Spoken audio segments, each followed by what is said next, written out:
FairTax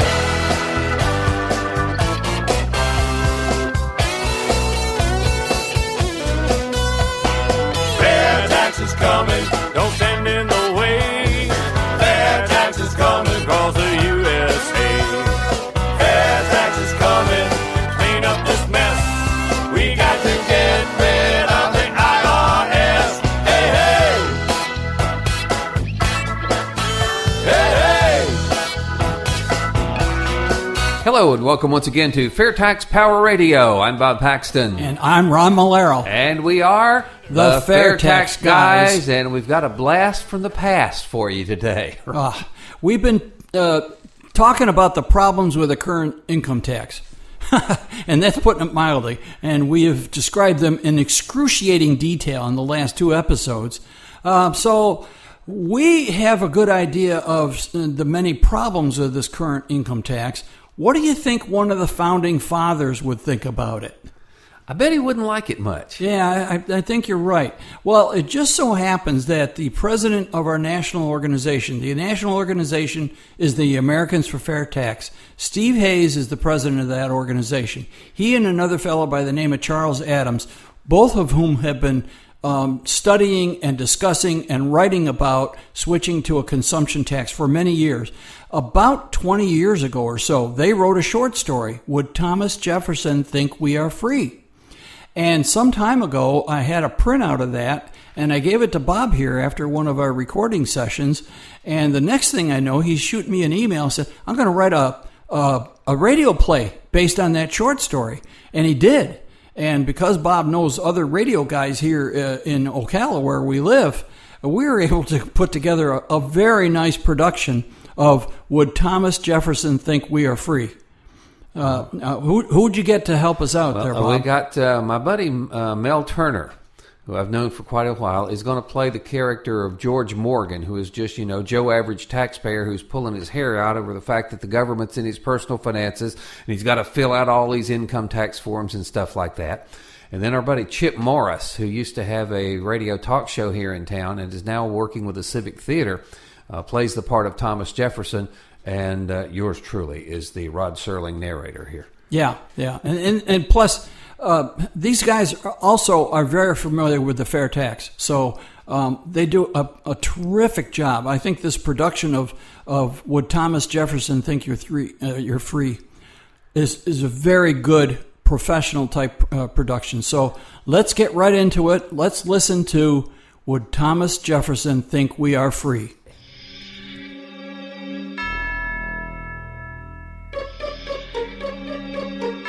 Our story begins on the evening of April 13th, 2015. Meet George Morgan, a typical American husband and father. George works hard to provide for his family. His job as a commercial pilot with a large airline affords him a comfortable, though hardly a lavish lifestyle.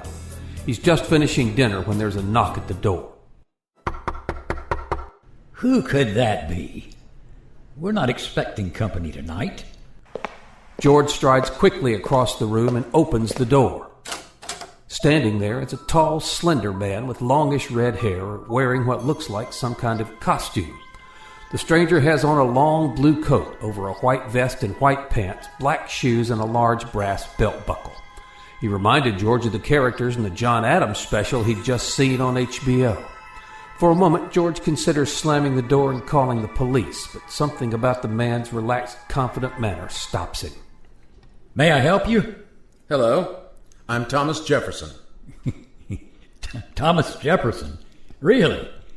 Is this some kind of joke? No, sir, it's no joke. I'm really Thomas Jefferson. May I come in, sir? Hesitating briefly, George's mind runs back to a picture he remembers from his 10th grade history book. He does somewhat resemble Thomas Jefferson. This must be a joke, an impersonator, somebody hired to mess with me. But, let's see, that was Charlie Gunn. He knows I'm a history buff. Okay, I'll play along. This might be good for a laugh or two. Thomas Jefferson, huh? Yes, sir. Well, come on in. My name is George Morgan. It's nice to meet you, George. One question. Just how did you get here? This is the year 2015, you know. Well, it's a long story. But basically, I was granted the opportunity to come back and check on our blessed republic. We knew that we were embarking on a marvelous experiment with our fledgling nation. No other nation in the history of the world was ever founded on the principles that we all so passionately believed in. We hoped we were building something solid, something that would survive for centuries to come. I'll always remember what Dr. Franklin said right after the Constitutional Convention. Someone asked him what form of government was being proposed. His answer was, a republic, if you can keep it. Many warned us throughout history, as governments become more powerful, the people will gradually give up their freedom.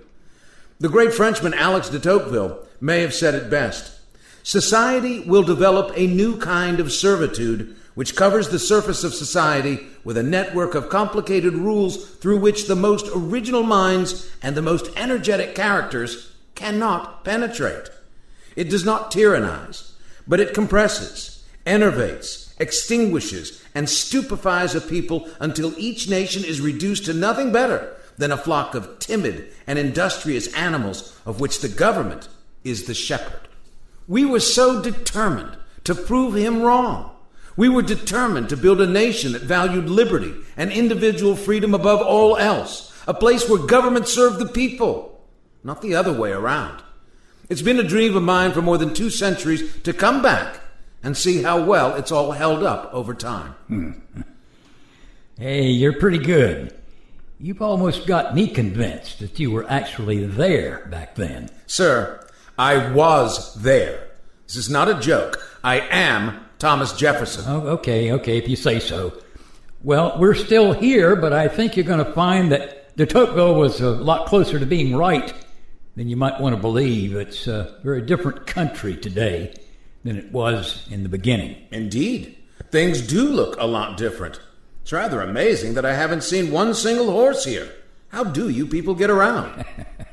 We have cars now, motorized vehicles that run on gasoline, much faster and more reliable than horses. Most families have at least 2.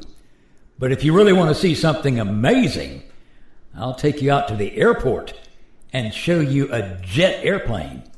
A jet airplane? Yes, it's a flying machine. A flying machine? You mean people can actually fly now? Oh, yeah. Airplanes have actually been around for over 100 years now. But today's modern jets, like the ones I fly, can carry several hundred people and fly at about 600 miles an hour.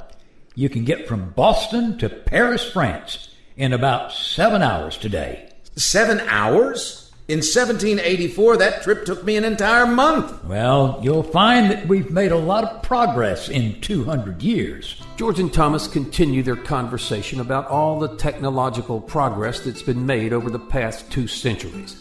Thomas is amazed to learn about telephones, television, refrigerators, microwave ovens, computers, electric lighting, and air conditioning. But soon, his attention is drawn to a pile of papers on George's dining room table. There were all kinds of strange and complicated-looking forms there with funny names like 1040, W-2, 1099, Schedule D, and a host of others. What is all of this, if I may ask, sir? Oh, that's my income tax. It's due in 2 days, and it's a real pain in the, well, you know. Income tax? Who collects an income tax? A few states wanted us to have a federal income tax, but we all knew that that was a horrible idea. All of us knew that an income tax was the tax of tyrants. It would allow the government to intrude on the basic rights of free men. That's why a direct tax was expressly forbidden in Article 1, Section 9 of the Constitution. Well, today most states and the federal government all collect an income tax. The federal tax code today is over 77,000 pages long. It's an incredibly complicated process. No one can possibly understand it all. Certainly not the average taxpayer, that's for sure. But it's something every American has to deal with. The way it works is that I have to fill out all these forms telling the government how much money I earned last year and where it all came from. There's a lot of other stuff they need to know too, but when I get it all figured out, I know how much tax I owe. The way they have this set up, the more money I make, the higher my tax rate. Thomas stares at George in disbelief. Where did all this come from? That's certainly not what we had in mind for our republic. Well, of course, they tried to make it easier. My employer has to estimate my tax liability for the year, deduct money from my paycheck every month, and then send that into the government. That's called withholding. If the money withheld from my paycheck meets my tax liability, I don't have to pay anything more. But if it's short, I have to pay the difference by April 15th. If they actually withhold too much, I get a refund, but I still have to fill out all this paperwork to see where I stand with the government. Now, a lot of this paperwork is me trying to reduce my taxable income by taking deductions. I tell them how much I give to my church and other charities, how much interest I pay on my home mortgage, how much I paid for child care and medical expenses, things like that. I also get an exemption for every child, so I tell them how many children I have. Of course, I have to keep pretty detailed records to support the deductions I take, but it does help reduce my taxes. So it's worth the effort, I guess. But you know, a lot of people find all this just too much to deal with, and they pay someone else to do it for them. If you know what you're doing, there's a pretty good living to be made helping other people with their taxes. But I really try to do my own. The real crazy part is that the government already knows how much money I make. My employer, my stockbroker, my bank, anyone I earn money from has to report how much they paid me to the IRS. And then I have to turn around and do it all again on this tax return. I guess they just don't trust me to honestly report my income. It's really an insane system. It is an insane system. Are you serious? You not only have to report to the government how much money you make, but you have to tell them how much you gave to your church, how much you spend for medical care, and how many children you have? That is none of their business. Now, what is this IRS of which you speak, sir? The Internal Revenue Service. It's this huge federal agency that costs about $10 billion a year to operate. They administer the income tax, and you sure don't want to get on their bad side. They have the right to audit your tax return, and they can go back several years. They can come into your home and demand that you produce documentation for every number you report on your tax return. That's why you need all those receipts and records I was telling you about. They can inspect all your financial records and make you account for every transaction. They can seize those records if they want to, and can even take your computer if you keep your records electronically. Then, if they're not satisfied with your explanations, they can arbitrarily declare that you owe more tax. At that point, they can seize your bank account, garnish your wages, even take your house, all without you even being charged with any kind of wrongdoing, much less being convicted of anything. They can even make you testify against yourself under oath. Mr. Jefferson is visibly stunned. The idea of having to divulge sensitive personal financial information to the government is bad enough, but a federal agency with that kind of power was simply unimaginable. But wait a minute. You have rights. The Constitution protects you from that kind of tyrannical government. You're guaranteed due process. You're protected from unreasonable search and seizure. You're presumed innocent until proven guilty. It's all right there in the Bill of Rights. Welcome to the 21st century, my friend. None of that stuff applies when it comes to the IRS. They pretty much do what they want to, and they get away with it. Mr. Jefferson feels like he's been hit with a sledgehammer. For a few moments, he's rendered utterly speechless. Sadly shaking his head, he begins to realize that the past 200 years have not been so kind to the republic that he and his fellow founding fathers so dearly loved. Let me try to understand this, sir. People in this country today have to tell the government all about their personal finances. The government helps itself to part of everyone's paycheck before they get it, and that it has the power to swoop in and demand even more without any due process or presumption of innocence. Is that right? Yep, that's about it in a nutshell. At this point, Mr. Jefferson collapses into a chair with an ashen look on his face. Cradling his head in his hands, he stares down at the floor. A small tear begins to trickle down his cheek. George just stands there looking at him, suddenly feeling guilty but not knowing what to do. I can't believe this. This is worse than anything the British ever tried to do to the colonies. We fought a long and bloody revolution against a government far less intrusive and tyrannical than this. Thousands of freedom-loving patriots died so that men might be free from oppressive government. Tell me, George, how did this happen? Surely there must have been some grave financial emergency that required the imposition of such a despotic tax system. Free Americans would never accept something like this unless there was some incredibly dire circumstance. There was no emergency. There were people in the country who thought it was simply not fair that some people made so much more money than others. The tax was to be used to provide some benefits for poor Americans. But they can't do that. An income tax is strictly forbidden. Don't your leaders understand history? All of us who worked on the Constitution knew history. We knew that great civilizations began to decline when they introduced direct taxation. We specifically disallowed direct taxation because we knew it would yield the same results that other nations had already experienced. We knew that direct taxation invariably leads to the erosion of individual rights and the oppression of the minority by the majority. Most importantly, direct taxation allows the government to steal at will from its citizens. We knew all that.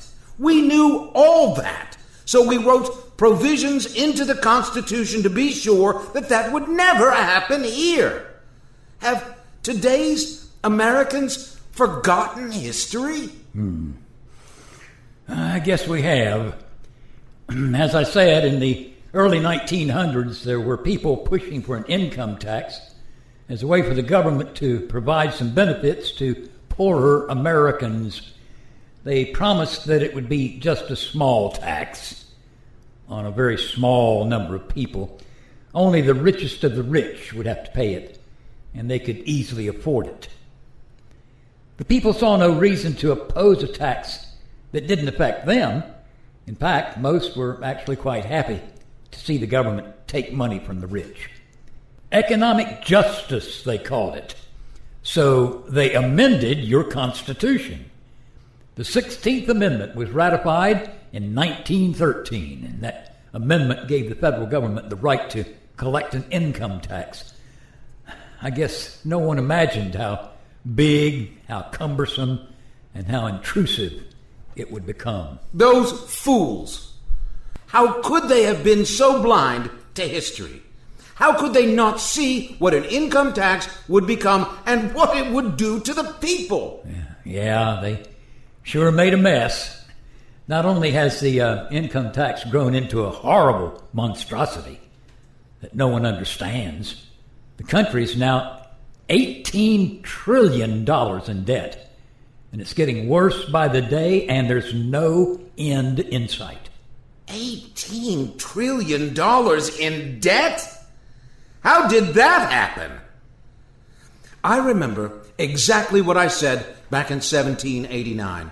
I told everyone who would listen that I wish it were possible to obtain a single amendment to our Constitution. I would be willing to depend on that alone for the reduction of the administration of our government to the general principles of the Constitution. I mean, an additional article taking from the federal government the power of borrowing. Everyone laughed at me. They said that debts would only be incurred in a time of war or emergency because everyone knew a national debt would be destructive. In my second inaugural address, I warned everyone that we must meet all of the expenses each year without encroaching on the rights of future generations. We must not burden our posterity with debts of the past. We've seen the devastating effects of carrying a national debt. What are you people thinking? Again, George hangs his head in shame.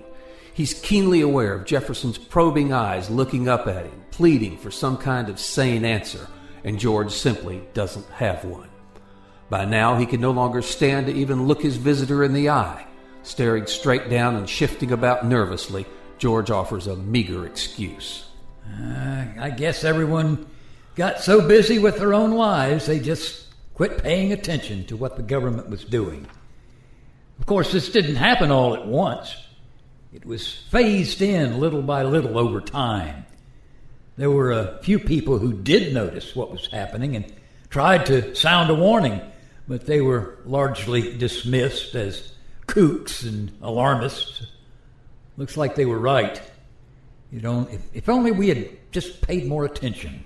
And this is what we risked our lives, our fortunes, and our sacred honor for. We thought we were giving future generations a free country, governed by the people and for the people. What you have done is taken our idea and twisted it beyond recognition. You have freely submitted to a despotism much worse than anything we ever faced. You may think you're free, but that's because you choose not to see the chains and the walls that imprison you. And my friend, you do live in a prison. You have allowed the government into the most private places of your personal lives. In essence, you work for the government, not for yourselves. Your ancestors would not know you. I'm sorry for my country, and I'm sorry for you. Good night. With that, Mr. Jefferson slowly gets up, ambles across the room, and walks dejectedly out the front door. As George watches the tall figure disappear into the mist, he feels a despairing sadness like none other he has ever felt before. He knows that Jefferson was right. He knows that what happened is exactly what Thomas Paine predicted, that Americans would not lose their freedoms all at once. Instead, those precious liberties would be slowly eroded away bit by bit, and that no one would really notice what was happening to them until it was too late. So now the question becomes, is it really too late? Has the erosion of our individual liberties really gone past the point of no return? Is the Internal Revenue Service so firmly entrenched in every nook and cranny of our lives that it's impossible to rid ourselves of its malevolent grasp? My fellow patriots, the choice is yours.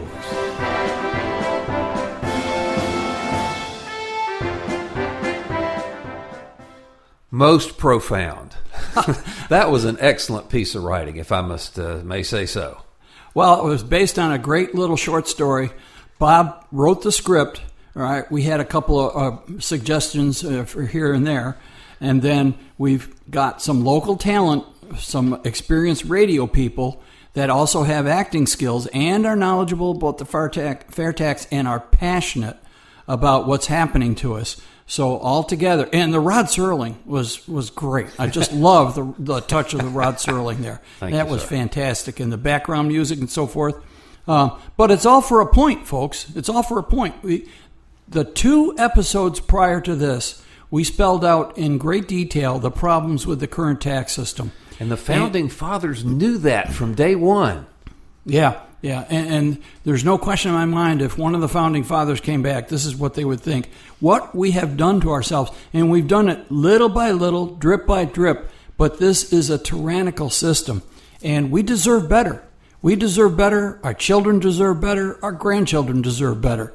Yeah, remember, we did a geezer alert in the other episode. Yes, we are a couple of retired guys talking about taxes, but this tax system hurts everybody. It hurts us individually. It hurts our businesses. It hurts our economy. It hurts our country. All right, there is a better way, and we use this episode here to spell out the Founding Fathers would be furious with us. Furious if they could see what we've done to ourselves. What have we have allowed to happen to us? So we have got to change people's mindset. Yeah. You know, the income tax came into being in 1913, over 100 years ago, which means that just about everybody living today and paying taxes today, I bet it's not just about, I bet every person living today and paying taxes today is the only system they've known was the income tax. Yeah. And so it's just ingrained in their head that that's the way you do it. But there is a better way. We've got to get rid of the worst possible way. The Founding Fathers would hate what has this come into.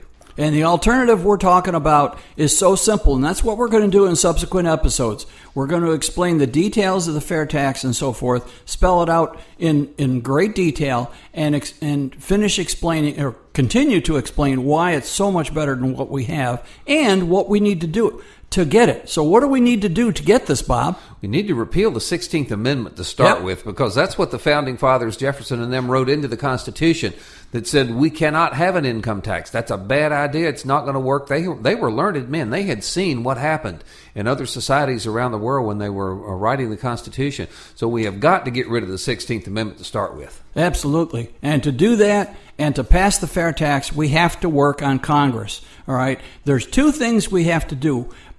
As we are doing in this program, we're trying to educate as many people about the greatest alternative to the current tax system, and that's the fair tax.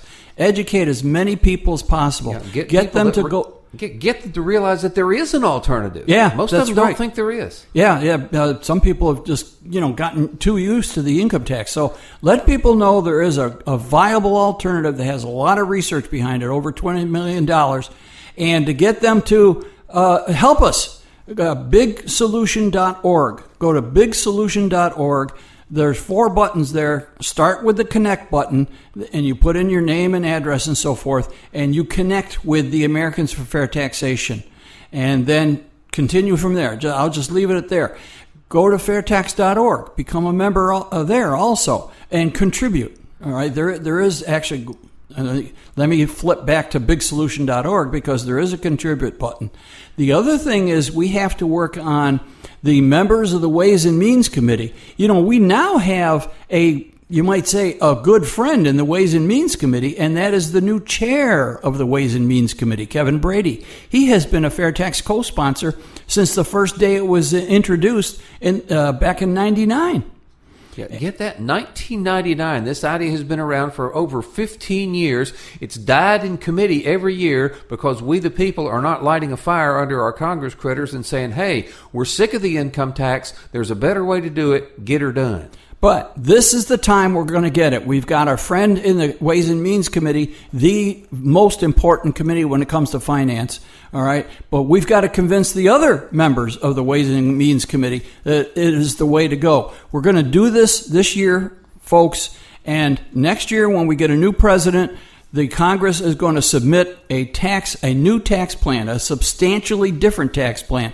We got to make sure it's the fair tax, all right? So this is not just we're going to talk about this for, a couple of years and maybe it'll happen sometime in the future. Our time is now, folks. It is upon us. So we need to do this. And just so you'll know, there's a bit of urgency here because we've got to get it done in Congress this year and get it new legislation passed next year and signed by the new president. Amen. That means that if your congressperson is already a fair tax supporter, thank them for it. Let them know that their support for the fair tax is getting them your support. And if it's not, your person does not support the fair tax, then you got to let them know that their failure to do that is going to cost them your vote. Because that's really... How many votes am I going to get is what makes the decisions in a lot of those guys' brains. Yeah, that's true. In the few seconds we have left, remember our email, thefairtaxguys@gmail.com, and an important website, bigsolution.org. You can help us out. You can help us help the country by going to bigsolution.org. Yeah, I love that big solution. We've got big problems, and we need a big solution, not just monkeying around the edges with what we've got. Yep, that's why it's named that way. All right, and that's going to wrap it up for this edition of Fair Tax Power Radio. Thank you so much for listening. Again, I'm Bob Paxton. And I'm Ron Malero. Reminding you the fair tax is America's big solution, and once you understand it, you'll demand it. It's coming across the